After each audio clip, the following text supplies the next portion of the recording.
Dalam menanggapi segala sesuatu dalam kehidupan ini, kita memerlukan pemikiran dari segala sisi. Kita tidak bisa terlalu percaya pada apa yang gencar diberitakan di media mainstream. Karena seperti yang sudah-sudah, kita pasti tahu dan menyadari bahwa media mainstream mudah sekali untuk digunakan sebagai alat pengiringan opini secara massal. Sebelum melanjutkan, jangan lupa tekan tombol like untuk dapat membantu pertumbuhan channel ini. Dan juga tekan tombol subscribe serta bel notifikasi untuk selalu mendapat update video-video terbaru dari saya.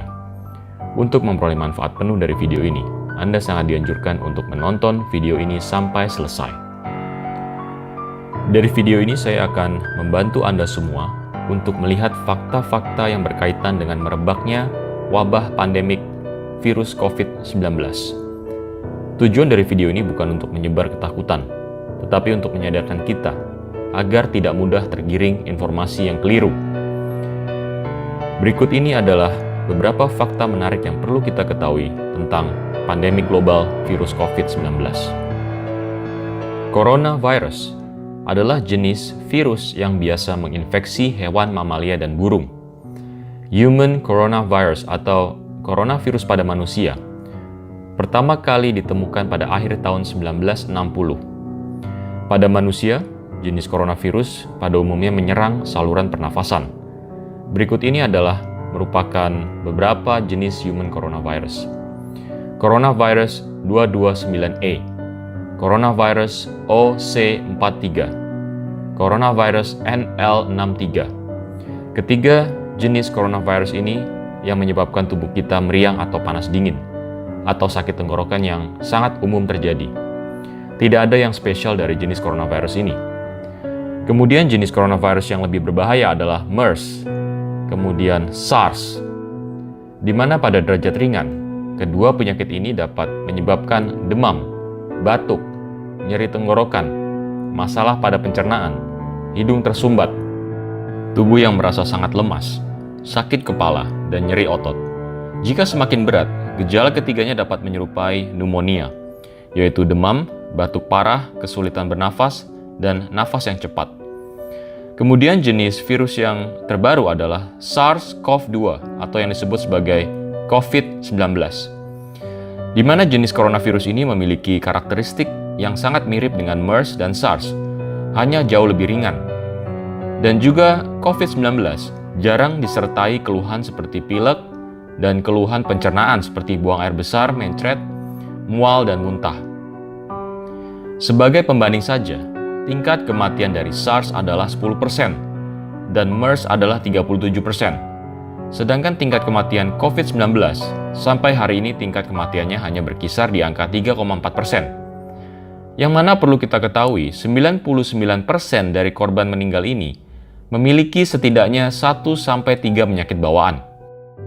Jadi jika ditelaah, kasus kematian yang murni disebabkan oleh COVID-19 ini akan jauh lebih kecil, kemungkinan hanya di bawah 0,4%. Walaupun demikian, COVID-19 diklaim dapat menginfeksi lebih cepat dibanding SARS dan MERS.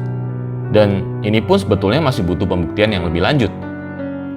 Fakta penting selanjutnya adalah jumlah kematian yang disebabkan oleh virus COVID-19 diklaim adalah pada negara Italia, yang dimana jumlahnya jauh melampaui jumlah kematian di China. Tetapi yang jauh lebih menariknya adalah statistik yang menunjukkan bahwa 99,2% dari korban meninggal dunia memiliki minimal 1-3 penyakit bawaan lainnya, seperti diabetes tipe 2, tekanan darah tinggi, dan masalah jantung. Ini artinya apa? Jumlah orang yang benar-benar murni meninggal karena COVID-19 tanpa penyakit bawaan, jumlahnya mungkin sangat-sangat sedikit sekali. Lebih menariknya lagi, rata-rata usia korban meninggal akibat wabah ini yang hampir di seluruh dunia adalah pada usia 80 tahun. Dan karena satu dan lain hal, mereka memiliki sistem imun tubuh yang lemah, di mana untuk mayoritas orang yang diklaim terpapar oleh virus ini bahkan tidak merasakan gejala apapun atau hanya sedikit batuk-batuk atau seperti gejala flu yang ringan. Bahkan gejalanya bagi mayoritas tidak separah influenza yang orang dalam usia muda pun bisa menjadi sangat lemah tidak berdaya jika kena virus influenza ini. Menurut data WHO, jumlah orang yang meninggal karena influenza di seluruh dunia adalah berkisar antara 290.000 sampai 650.000 jiwa per tahun. Dan ini terjadi setiap tahun secara konstan. Serta adanya kemungkinan di mana angka aktualnya jauh lebih besar dari yang tercatat. Tetapi apakah kita lalu panik akan hal ini? Akan adanya virus influenza? Tentu tidak. Jika kita terkena flu, maka obat paling mujarab adalah beristirahat dan mengkonsumsi makanan yang sehat. Simple. Jadi jelas pernyataan WHO tentang COVID-19 ini sepertinya melebih-lebihkan dan bersifat menyebar teror ketakutan. Tetapi walaupun faktanya demikian, Sekjen WHO, Tedros Adhanom, menekankan setiap negara untuk menerapkan status tanggap darurat, termasuk penerapan lockdown ketat untuk setiap negara yang sudah terjangkit dalam tanda kutip COVID-19 ini. Tekanan keras ini juga terjadi pada negara kita. Saya pribadi sangat mengapresiasi pemerintahan Jokowi yang tidak menerapkan lockdown di negara ini. Dan jangan pernah sampai terjadi lockdown di negara ini. Karena efek lockdown terhadap perekonomian akan sangat fatal dan sudah barang pasti akan memakan korban yang jauh lebih banyak dari dampak virus ini. Fakta yang menarik untuk diketahui selanjutnya adalah dinyatakan oleh The New York Times tertanggal 9 Agustus 2019. CDC atau Centers of Disease Control resmi menutup biolab Fort Detrick di Maryland, Amerika, yang menangani penelitian virus-virus dan patogen berbahaya seperti SARS, Zika, antraks, Ebola, termasuk salah satunya adalah virus corona. Yang aneh adalah CDC menutup fasilitas biolab ini tanpa memberikan pernyataan sebab yang jelas. Ini jelas merupakan hal yang janggal. Selain itu, segala dokumen yang menyangkut penutupan biolab ini tidak dapat ditemukan.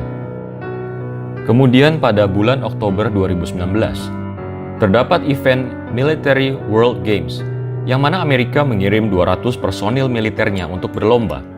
Event ini berakhir sekitar 2 minggu sebelum mulai merebaknya kasus coronavirus yang menyerang kota Wuhan, China. Apakah ini merupakan suatu kebetulan? Bahwa seperti yang kita ketahui, virus ini memiliki masa inkubasi sekitar 10-14 hari. Kemudian bertepatan dengan event ini, tepatnya pada tanggal 18 Oktober 2019 di kota New York, Amerika. Berlangsung juga simulasi penanggulangan bencana wabah coronavirus yang disebut dengan Event 201. Event 201 ini mensimulasikan adanya bencana atau pandemi salah satu jenis coronavirus yang mendunia, memakan korban hingga 65 juta jiwa. Virus yang mewabah dinamakan 2019 nCoV, yang merupakan singkatan novel coronavirus. Tentu terdengar sangat mirip dengan penamaan virus yang saat ini sedang dibesar-besarkan, yaitu COVID-19.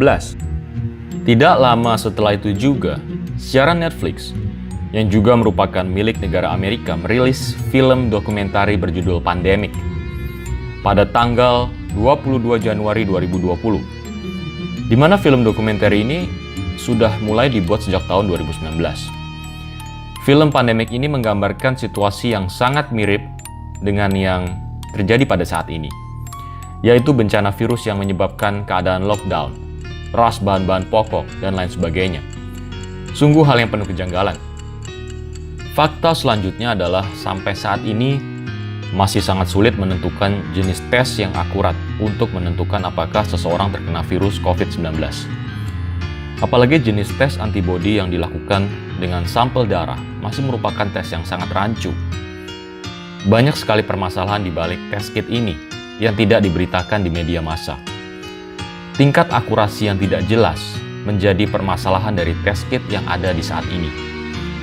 Ada jenis tes yang cukup akurat, yaitu RT-PCR, yang membutuhkan biaya yang tinggi dan membutuhkan waktu, bahkan bisa sampai berhari-hari atau bahkan berminggu-minggu. Dan hal ini tergantung situasi logistik di saat itu untuk bisa mengetahui hasilnya. Prosedurnya pun harus dilakukan dengan sangat teliti untuk mencapai akurasi yang optimal. Jadi hasil yang tercatat dan dipublikasikan oleh media massa besar kemungkinannya untuk memiliki akurasi yang sangat rendah dan sulit untuk bisa dipercaya kebenaran dari angka-angka tersebut. Hal ini juga cukup bagi kita untuk bisa mempertanyakan fakta yang meliputi seluruh status pandemi global dari virus COVID-19 ini. Jika melihat fakta-fakta ini untuk sekedar lucu-lucuan saja, mungkinkah jika kita melihat bahwa yang disebut sebagai coronavirus atau COVID-19 mungkin tidak lebih dari sekedar aktor bayaran yang sengaja diciptakan dan mungkin sesungguhnya tidak pernah ada? Apakah ini artinya kita semua sedang menonton atau bahkan menjadi bagian dari panggung sandiwara yang besar?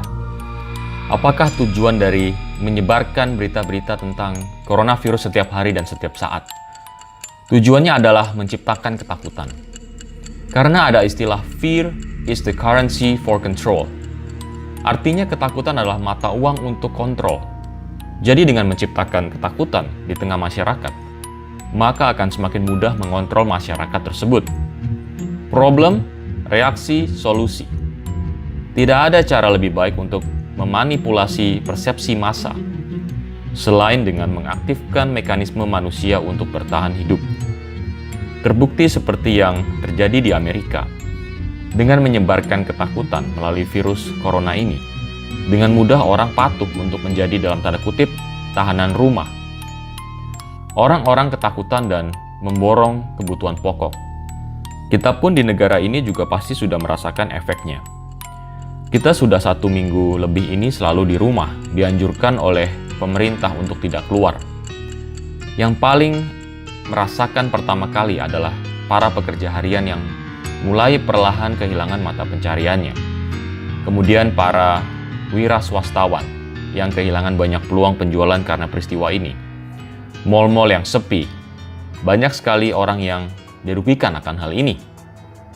Padahal negara kita belum benar-benar menerapkan lockdown dan hanya menerapkan pembatasan berupa social distancing dan work from home.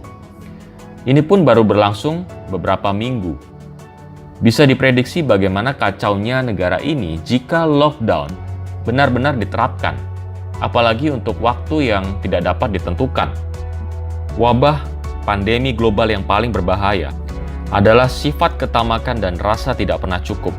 Ini semua bersumber dari ego manusia. Tetap bersikap kritis dan jangan terlalu percaya pada apa yang diberitakan media massa.